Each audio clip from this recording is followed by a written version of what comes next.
আমার জন্য কেউ শব্দ অপচয় করুক, শোনার মানুষের সংকট তো লেগেই থাকে। বলার মানুষ না হয় অন্তত থাকুক।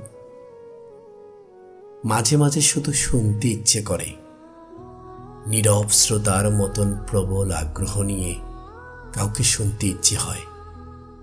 কারো শব্দের টোন, উঁচু নিচু আওয়াজ, দু ঠোঁটের হুটহাট উঠানামা, কখনো বা বলতে বলতে বিরাম চিহ্নের দাঁড়িয়ে এসে গেলে খানিক থেমে আবার শুরু করা। কোনো বাক্যে অভিযোগ, কোনো শব্দে অভিমান, আর কিছু শব্দ শুধুই শব্দ। আমি সেসব শব্দের অর্থ বুঝতে চেষ্টা করি। শুনতে শুনতে মনোযোগ বাড়ে, প্রতিটা কথা বিশ্লেষণ করতে ইচ্ছে হয়। এত শব্দ, এত কথা কেউ আমাকে কেন বলছে?